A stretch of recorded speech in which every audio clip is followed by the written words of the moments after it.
안녕하세요. 박성진 세무사입니다. 오늘은 제가 실제 자금 출처 조사 사례를 바탕으로 자금 출처 조사에 대해 이해할 수 있도록 영상을 준비해 봤습니다. 먼저 자금 출처 조사에 대해서 간단하게 설명을 드리면, 예를 들어 5년간 증가한 재산이 5억이다. 근데 해당 기간 동안 국세청에 신고한 소득이 1억밖에 안 돼요.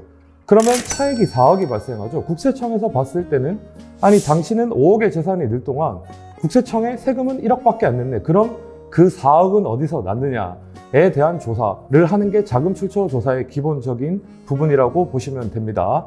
첫 번째 사례는 공중보건의를 마치고 나온 의사와 배우자가 결혼을 하는 과정에서 신혼집을 마련하고 1년 뒤에는 투자 목적으로 아파트를 한 채 더 취득했습니다. 이 부동산들을 취득하는 과정에서 은행을 통해서 담보대출을 받기도 했지만 양가 부모님과 장인 장모님께 금전 지원을 받으셨습니다. 그래서 이분들의 경우에는 두 번째 투자 목적의 주택을 구입하고 나서 정확히 1년 1개월 뒤에 세무조사 안내문을 수령하게 됩니다. 적시된 혐의 금액은 두 번째 주택을 구입한 날로부터 소급해서 과거 5년 동안 증가한 재산과 해당 기간 동안 국세청에 신고된 소득을 기준으로 작성이 되었는데요. 첫 번째 재산의 경우에는 두 채의 부동산뿐만 아니라 예금 잔액, 그리고 증권사 잔고가 증가한 잔액, 그리고 비상장 주식까지 포함이 되었습니다. 국세청에서 산정한 자금의 원천으로는 첫 번째는 해당 기간 동안 발생한 소득에서 본인 명의로 지출된 신용카드 액수를 차감했고요. 그 다음 현금 영수증을 받은 금액도 차감이 됐습니다.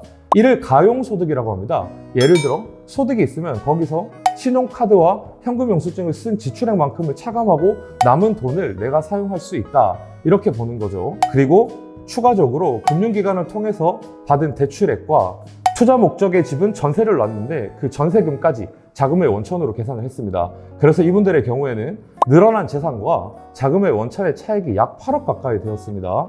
그래서 이를 제가 소명하는데 굉장히 좀 애를 먹었던 기억이 있는데, 첫 번째 부동산 취득의 경우에는 우선 통장 내역과 금융기관 대출 서류를 바탕으로 적극적으로 소명을 했고, 부족한 금액은 그분들께서 작성하신 차용증을 통해서 소명을 했습니다.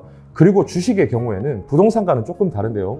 명의신탁 주식의 증여 문제가 발생하게 됩니다. 그래서 자녀 명의로 계좌를 만들어서 거래를 했던 그 모든 내역들이 조사 대상이 되었는데, 저희는 부모님과 자녀의 증권 잔고 거래 내역과 소득세 신고 내용, 그리고 실질적인 증권 잔고의 소유주가 누구인지 등을 바탕으로 적극적으로 소명을 했습니다. 이 과정은 쉽지는 않았습니다.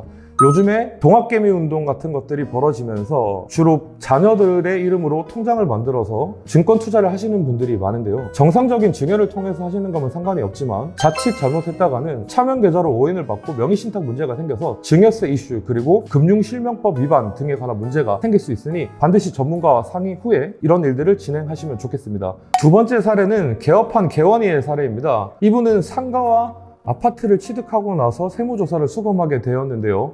상가의 경우에는 대부분의 자금이 금융기관 대출로 소명이 되어서 크게 문제가 없었어요.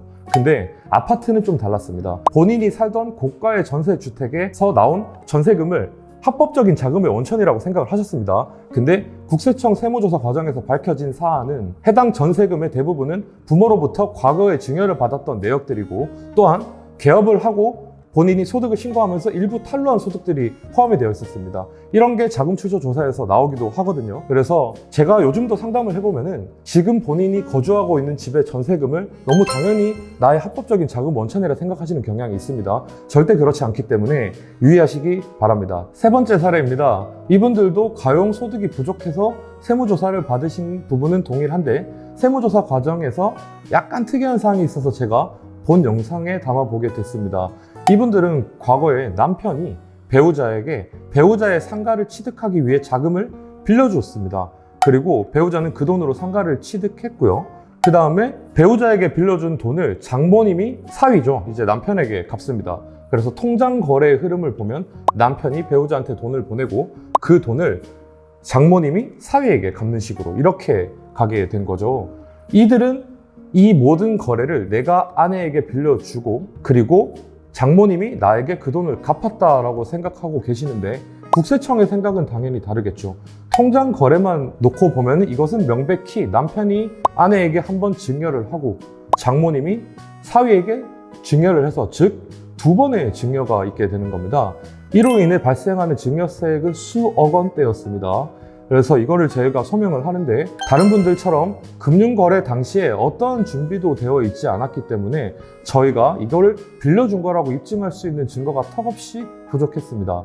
그래서 변호사님 등을 통해서 굉장히 소명에 애를 먹었던 기억이 있는데요. 여러분들께서도 아무리 가족들끼리라도 큰 금액의 금전이 오간다거나 또는 잦은 금전 거래가 있다면 통장을 통한 출금 거래는 모두 증여로 오인받을 수 있으니 유의하여 주시면 좋겠습니다. 제가 준비한 사례들을 바탕으로 시사점들을 좀 요약해서 정리해 드리겠습니다. 첫 번째, 증여가 아닌 금전 대여 거래로 인정받기 위해서는 차용증을 공증하시는 게 좋고요. 그리고 차용증에 적시된 이자만큼을 돈을 빌려준 사람에게 지급하시는 게 좋습니다. 그리고 이자를 받은 사람은 매년 받은 이자에 대해 종합소득세 신고까지를 마치는 게 가장 안전하다고 보고 있습니다. 두 번째, 자녀 명의로 주식 계좌를 만들어서 주식 계좌를 할 때는 명의 신탁 또는 금융실명법 위반 등의 이슈 등을 충분히 검토한 뒤에 진행하시면 좋겠습니다. 세 번째, 본인이 거주하고 있는 집의 전세금은 합법적인 자금 원천이 아닐 수도 있습니다. 이 부분도 유의하시기 바라고요. 마지막으로 가족끼리라도 금융거래를 할 때는 통장의 출금 내역이 모두 남으므로 항상 증여세 이슈가 있다는 점을 감안하셔서 진행하시면 좋겠습니다. 이상 박성진 세무사였습니다. 감사합니다.